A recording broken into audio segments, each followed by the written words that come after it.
starts not with a bang, but with a wrongness. A tremor in the marrow of your understanding. You know the feeling. That moment brushing death on the highway, tires screaming on wet asphalt. The crushing silence after the doctor says, "I'm sorry." The hollow echo in a house suddenly empty. We explain it away. Adrenaline, grief, shock. We patch the cracks in our reality with familiar words. But what if that crack isn't just in us? What if it's through us? Through everything? What if life isn't ours at all? Think about it. Really think. The sheer, staggering improbability of you. Not just life, not just consciousness. But you, reading these words, feeling this chill, that specific constellation of memories, fears, desires. Trillions upon trillions of choices, accidents, genetic shuffles across billions of years, just to produce. This moment, your awareness, feels designed, orchestrated, too intricate, too painfully beautiful, too brutally random to be mere cosmic dust settling. Feels intentional. And the pain, oh the pain, why does it cut so deep? Why does joy feel fleeting, fragile, while suffering carves canyons into our souls? We tell ourselves it's evolution, survival, sharp edges honed by a merciless world. But what if it's feedback, a jolt, a designed consequence to make the experience vibrant, more interesting? That's the thought, isn't it? The one that slithers into your mind in the dead of night, when the world is quiet and the void feels close. What if we aren't the protagonists? What if we're the playthings, the pieces on a board so vast, so incomprehensible, it defies our very language? What if Earth isn't a cradle, but an arena, a terrarium, a game server? Consider the evidence, not the grainy photos or dubious abduction tales. Look deeper. Look at the patterns hidden in plain sight, the cycles, boom and bust, war and peace, plague and health. It's chaotic, yes, but within the chaos, discernible loops, like levels repeating with variations, like procedural generation, algorithmic suffering, algorithmic joy, generated for consumption. Think of déjà vu, that chilling echo. We dismiss it as a neurological hiccup. But what if it's a save point, a moment where the player, momentarily distracted by another reality, another game, reloads? We experience the echo, the ghost of a path not taken or perhaps retaken, and the coincidences, the impossible meetings, the near misses that defy probability. Are they random or carefully scripted narrative beats? Plot twists inserted for dramatic effect. Think of your life's pivotal moments. The chance encounter.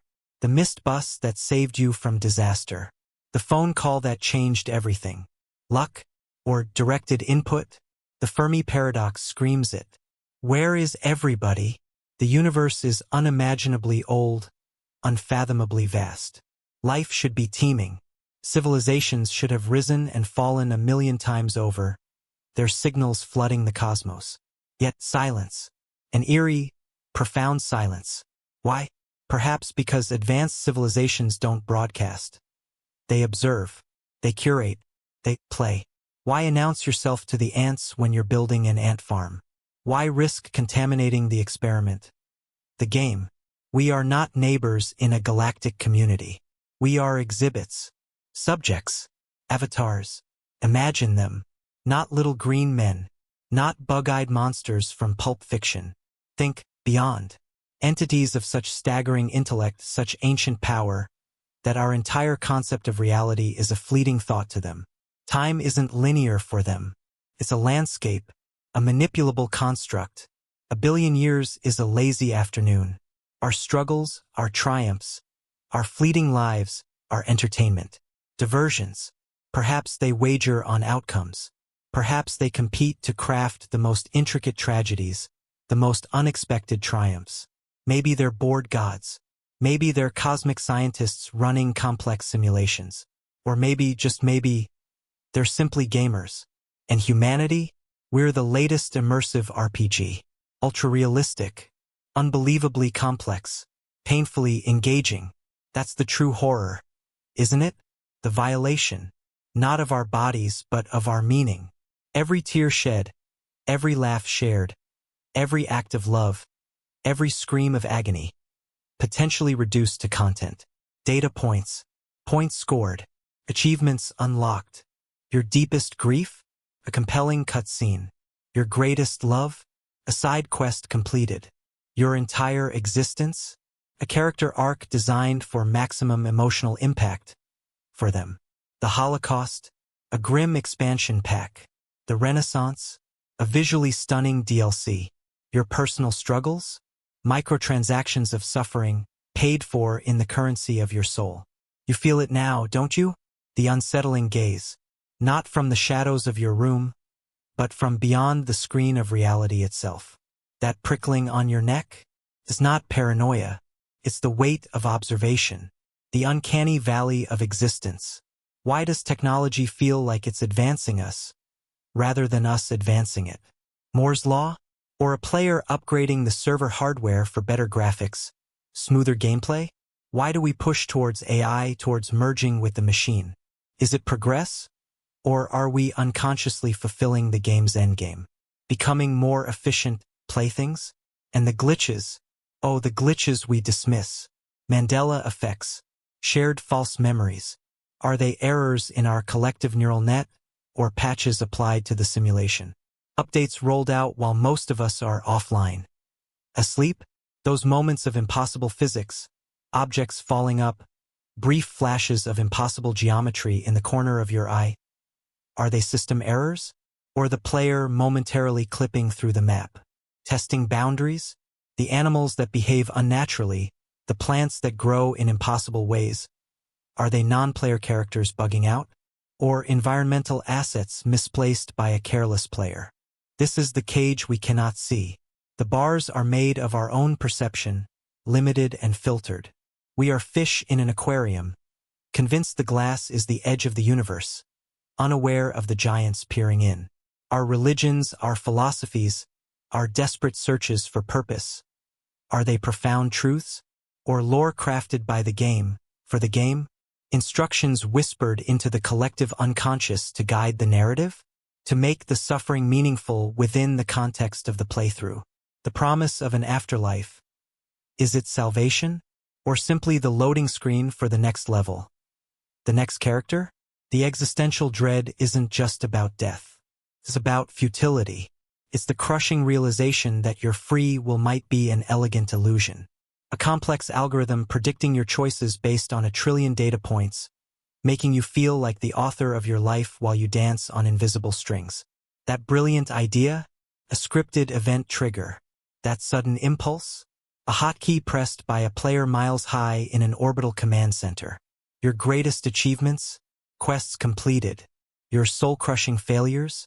Respawn points. Can we escape? Is there a way out of the game? Cheat codes? Exploiting glitches?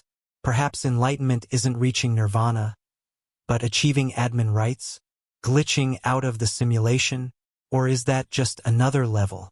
Another quest designed to keep us playing, searching, suffering? Maybe death is the only quit game option. But what then? Does the character cease to exist? Or is the player simply done? Moving on to the next avatar, the next world? Are we reusable assets? This knowledge, it's a poison, a slow, chilling seep into the bedrock of your being. Once you truly see it, the world never looks the same. The sunset is still beautiful.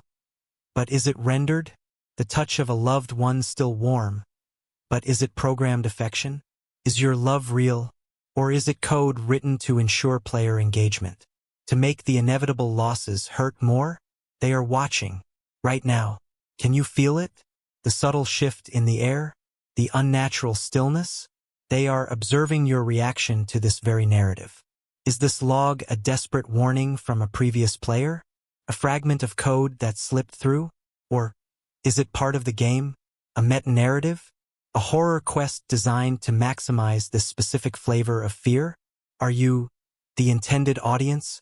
Not just you, the listener, but them?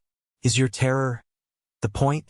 Is your existential crisis the entertainment? This isn't just a theory. It's a suffocating possibility. A shadow cast over every moment of joy, every pang of sorrow. It strips life bare, revealing a potential horror beneath the skin of reality. We are not alone. We are played. Our lives are not our own. Our world is not our home. It is a stage, a sandbox, a server humming in the vast, uncaring data center of entities beyond our comprehension. So, play along, cry, laugh, love, rage, build, destroy, make your choices, feel them deeply. After all, it's a compelling game, isn't it? The stakes feel so real. Just remember, when the darkness presses close and the silence screams, somewhere, beyond the stars, beyond time itself, someone might be leaning forward, eyes gleaming in the glow of an impossible monitor, and they might just be whispering,